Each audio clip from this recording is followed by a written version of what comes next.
Today we will be answering essential question 2-7. The question is, assess the validity of this statement. Economically, socially, and politically, while they were somewhat successful, the progressives from 1900 to 1919 ultimately failed in their attempts to reform Gilded Age America. Our thesis is, while progressivism had short-term success in reducing the power of large corporations, establishing individual rights, and fighting political corruption, it did not have the long-term impact that defines ultimately successful movements.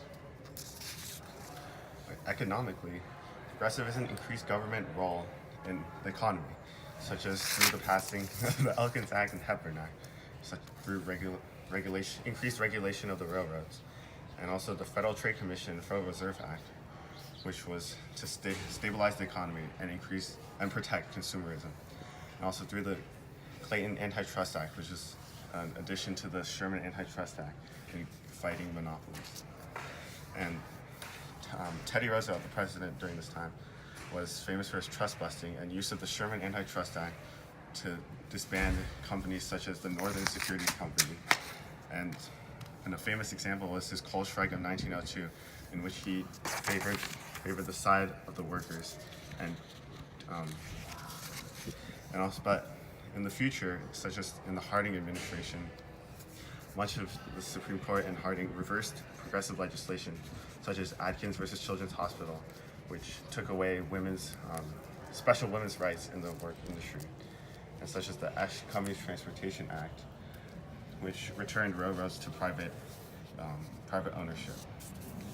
Socially, while progressivism was successful in using organizations to rally for individual rights, but they were not successful in attaining rights for all types of people.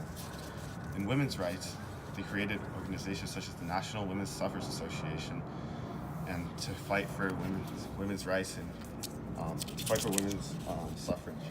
And Wheeler versus Oregon, as mentioned before, it gave women special rights in the work industry, and eventually the 19th Amendment was passed, which gave women the right to vote. And muckrakers fought for anti-corruption in the food industry, oil companies, and urban management. And famously, Upton Sinclair's The Jungle led to the passage of the Meat Inspection Act and Pure Food and Drug Act.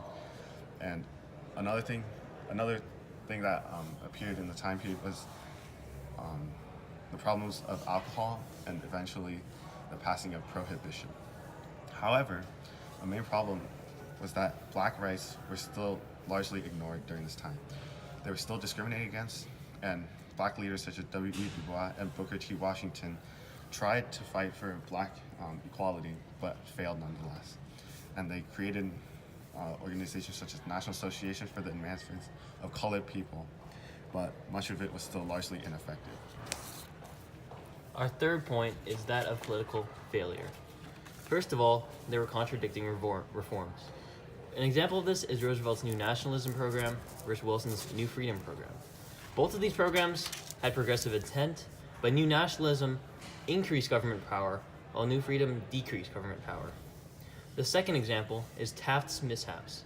He had failed policies such as the dollar diplomacy proposal, which completely failed, and additionally, he split the Republican Party by firing Agricultural Department's Gifford Pinchot, signing the Payne-Aldrich bill as well, which increased the tariff, splitting the Republican Party.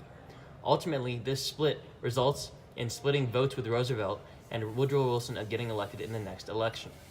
The third example is limited long-term political success. The Progressive Party dies out eventually because there are no elected officials. In the 1920s, had no progressive platforms at all. The presidents were Harding, Hoover, and Coolidge, all of which were not progressive.